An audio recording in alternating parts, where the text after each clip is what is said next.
உருளைக்கிழங்கு சூப்பராக இருந்திருக்குங்க. இந்த இறாலோட எசன்ஸு உருளைக்கிழங்குல இறங்கியிருக்கு. அவ்வளோ டேஸ்ட்டு, அவ்வளோ வாசனை, அவ்வளோ ஸ்வீட்னஸ்ஸு. இறால் சாப்பிட்டு பார்ப்போம்.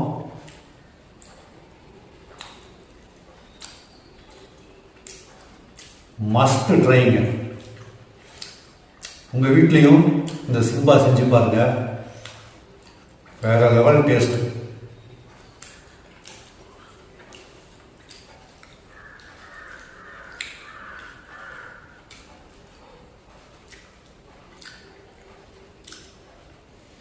நான் முழுசாக சாப்பிட போகிறேன். நீங்கள் உங்கள் வீட்டில் செஞ்சு சாப்பிட்டு பார்த்துட்டு கமெண்ட் பாக்ஸில் சொல்லுங்கள் எப்படி இருக்குது அப்படின்னு.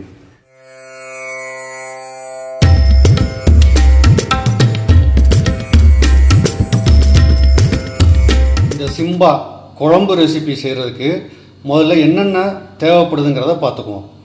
ஒரு 300 கிராம் இறால் வாங்கிக்கோங்க.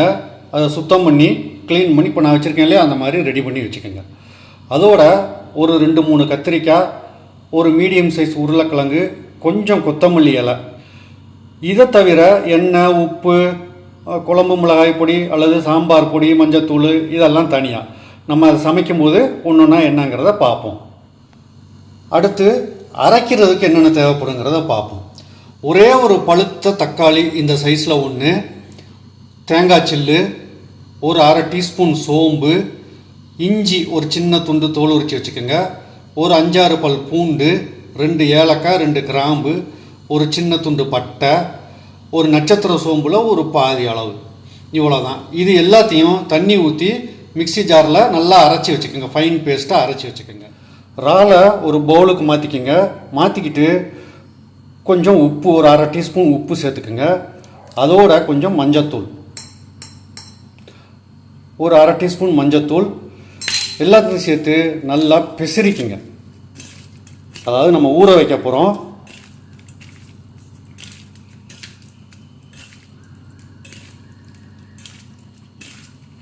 எல்லா பக்கமும் சேர்ற மாதிரி சேர்த்து நல்லா பிசைஞ்சு விட்டுக்குங்க. பிசைஞ்சு விட்டு இது ஒரு பக்கம் ஊறட்டும். மூடி போட்டு இது தனியாக ஒரு பக்கம் எடுத்து வச்சுருங்க. அது பாட்டுக்கு ஊறட்டும். நம்ம அடுத்த வேலையை பார்ப்போம். இப்போது கத்திரிக்காயை இந்த மாதிரி நீல வாக்கில் நறுக்கி வச்சுக்கோங்க. உருளைக்கிழங்கு இந்த மாதிரி பொடி துண்டாக நறுக்கி வச்சுக்கோங்க. அடுத்து ஒரு பெல்லாரி வெங்காயம், அதாவது பெரிய வெங்காயம், ஒரு 2 மீடியம் சைஸ் வெங்காயம், கிட்டத்தட்ட ஒரு 150 கிராம் இருக்கிற அளவுக்கு பொடியாக நறுக்கி வச்சுக்கோங்க. நம்ம ஏற்கனவே எடுத்துருக்கிற மல்லி இலையை தூளாக நறுக்கி வச்சுக்கோங்க. நாம் ஏற்கனவே இறாலை உப்பும் மஞ்சத்தூளும் போட்டு பெசரி வச்சுருக்குறோம். அது கிட்டத்தட்ட 1/2 hour ஊறிட்டு இருக்குது. மிக்சியில் அரைக்க வேண்டியதை அரைச்சி வச்சாச்சு. இவ்வளோதாங்க ப்ரிப்பரேட்டரி ப்ராசஸ். இனி அடுத்து நம்ம கிச்சனுக்கு சமைக்க போயிடலாம். இப்போது ஸ்டவ்வை ஆன் பண்ணி ஒரு கடாயை அடுப்பில் வைங்க. கொஞ்சம் அடிக்கனமான கடாயாக இருக்கட்டும்.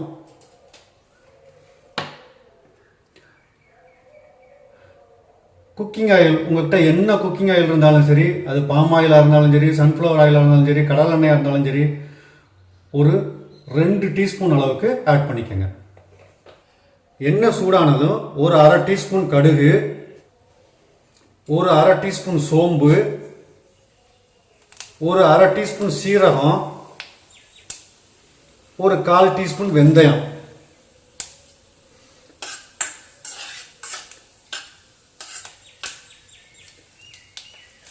கடுகு வெடித்ததும் வெங்காயம், நம்ம நறுக்கி வச்ச வெங்காயத்தை சேர்த்துக்கங்க.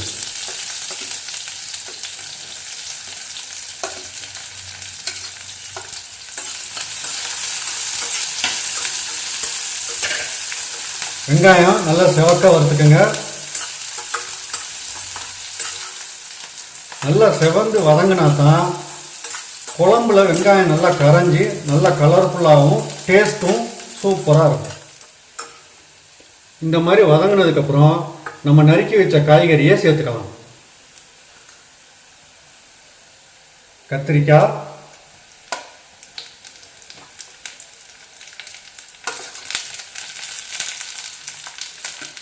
உருளைக்கிழங்கு,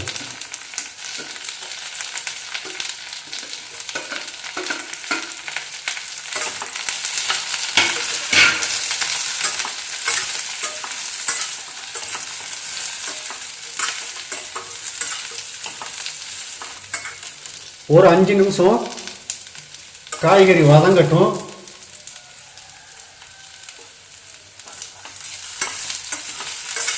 ஸ்டவ்வை மீடியம் ஃப்ளேமில் வச்சுக்கோங்க. வச்சுட்டு லேசாக கிளறி விட்டுக்கிட்டே இருங்க. ஒரு 2 நிமிஷத்துலேருந்து 5 நிமிஷம் கொஞ்சம் நேரம் வதங்கட்டும்.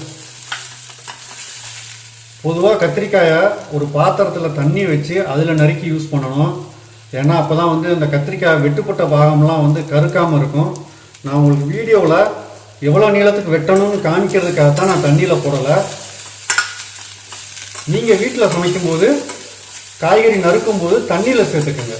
உருளைக்கிழங்கு நான் தோல் நீக்கி சேர்த்துருக்கேன். தோல் நீக்காமையும் நீங்கள் அப்படியே நறுக்கி கூட சேர்த்துக்கலாம். ஆனால் இந்த துண்டுகள் வந்து இந்த சைஸ்க்கு இருக்கணும், அவ்வளோதான். ரொம்ப பெரிய துண்டுகளாக போட வேண்டாம், சின்ன சின்ன துண்டுகளாக இருந்தால் போதும். இந்த அளவுக்கு வதங்கினதுக்கப்புறம் நம்ம ஏற்கனவே அரைச்சி வச்சுருக்கக்கூடிய இந்த விழுதை சேர்த்துக்கலாம்.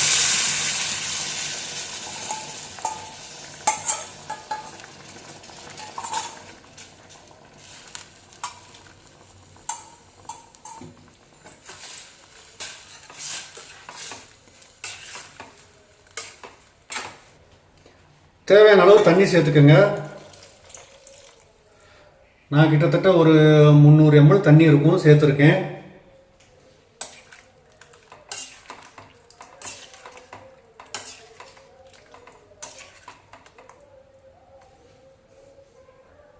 இப்போது இந்த குழம்புக்கும் காய்கறிகளுக்கும் தேவையான உப்பு சேர்த்துக்குங்க. ஒரு 1.5 டீஸ்பூன் தேவைப்படலாம். வேணும்னா அதுக்கப்புறம் நீங்கள் உப்பு டெஸ்ட் பண்ணி பார்த்துட்டு அதுக்கப்புறம் தேவையான அளவு சேர்த்துக்குங்க.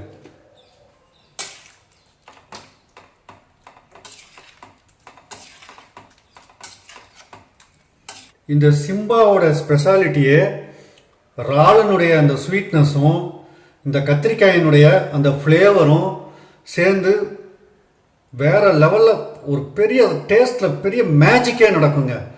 நீங்கள் ஒரு தடவை உங்கள் வீட்டில் செஞ்சு பாருங்கள். செஞ்சு பார்த்துட்டு சாப்பிட்டு பாருங்கள். நிச்சயமாக நீங்கள் அந்த நான் சொன்ன அந்த மேஜிக்கை ஃபீல் பண்ணுவீங்க. கத்திரிக்காய் கொதித்து நல்லா குழம்பு நல்லா கொதிக்கட்டும். கொதித்து நல்லா வேகட்டும். காய்கறிகள்லாம் வெந்ததுக்கப்புறம் தான் இனி நமக்கு அடுத்த வேலை. மூடி போட்டு வச்சுக்குவோம், வேகட்டும். எப்படியும் ஒரு 10 நிமிஷத்துலேருந்து 1/4 மணி நேரம் ஆகும், வேகட்டும். 10 நிமிஷம் ஆச்சு. குழம்பு வெந்துருச்சா என்னன்னு பார்ப்போம்.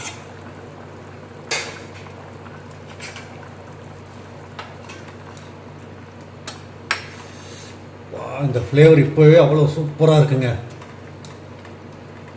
சோம்பு, சீரகம், இந்த பட்டை, கத்திரிக்காய் இதெல்லாம் சேர்ந்து ஒரு வித்தியாசமான ஒரு கலவையான ஒரு ஃப்ளேவர் எக்ஸலண்ட்டாக இருக்குது.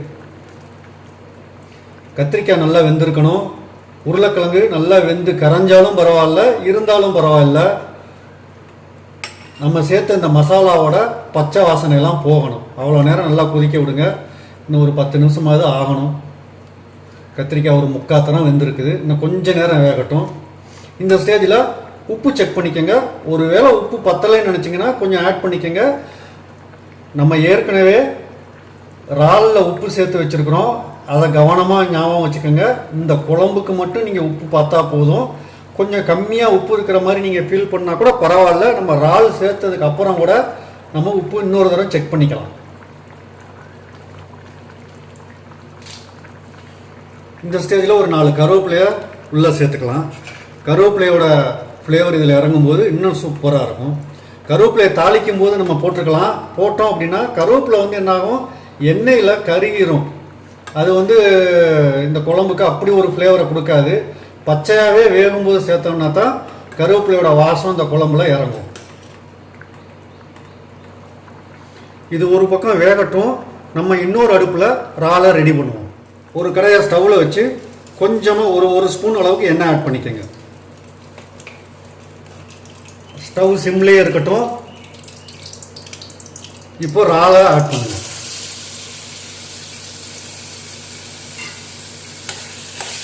நல்லா வதக்குங்க. அடுப்பில் பிடிச்சிக்கும். ஸ்டவ் சிம்லேயே இருக்கட்டும்.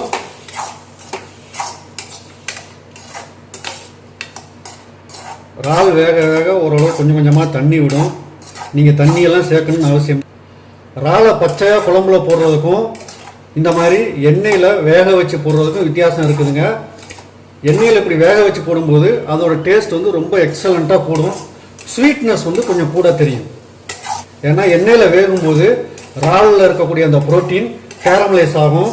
கேரமலைஸ் ஆச்சு அப்படின்னா ஸ்வீட்னஸ் வந்து கொஞ்சம் இன்க்ரீஸ் ஆகும். இறால்லேருந்து தண்ணி வர ஆரம்பிச்சிருச்சு. தண்ணி நல்லா நிறையா சேர்ந்ததுக்கப்புறம் ஸ்டவ்வை ஹை ஃப்ளேமில் வச்சுக்கோங்க. இந்த தண்ணி ஃபுல்லாக வற்றி இறால் ட்ரை ஆகணும். இந்த குழம்புமே கத்திரிக்காயெல்லாம் வெந்துருச்சுங்க. கத்திரிக்காய் உருளைக்கிழங்கு எல்லாமே நல்லா வெந்து வந்துருச்சுங்க. தண்ணி உங்களுக்கு தெரியுதான்னு தெரியல.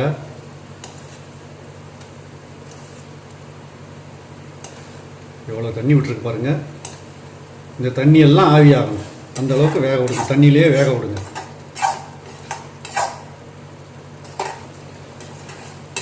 இது அதிகபட்சம் 5 நிமிஷத்துக்கு மேலே ஆகாதுங்க. இறால் வந்து சீக்கிரம் வெந்துடும். இந்த தண்ணி மட்டும் ட்ரை ஆனால் போதும். ஸ்டவ்வை மாற்றிக்கலாம். இந்த மாதிரி சுருண்டு வெந்துடணும். வாட்டரும் ட்ரை ஆகிடணும். ரெடி ஆயிடுச்சு.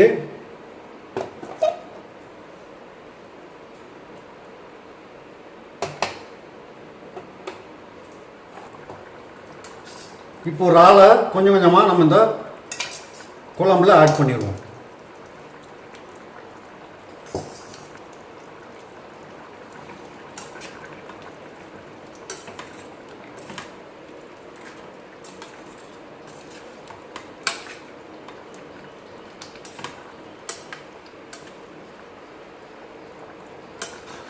ஒரு 2 நிமிஷம் வேகட்டும். வெந்ததுக்கப்புறம் இப்போ நீங்கள் உப்பு செக் பண்ணிக்கோங்க. ஏன்னா நம்ம ஏற்கனவே இறாலில் உப்பு ஆட் பண்ணியிருக்கோம் இல்லையா, அதுவும் குழம்புல இறங்கும். அதனால் உப்பு செக் பண்ணிக்கோங்க.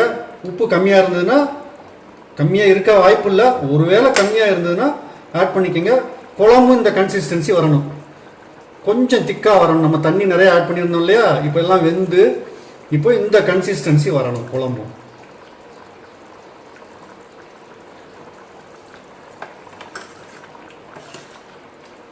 சூப்பராக இருக்குங்க.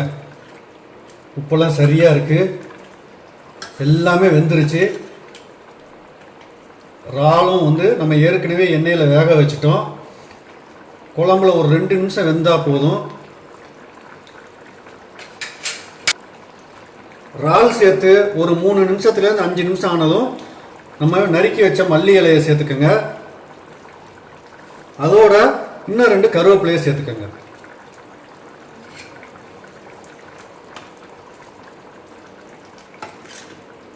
அடுப்பில் சிம்மில் வச்சு ஒரு 5 நிமிஷம் மட்டும் வேக விட்டு ஸ்டவ்வை ஆஃப் பண்ணிக்கலாம். Simba ready.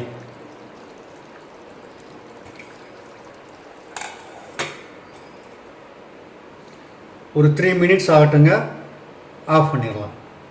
அவ்வளோதான்.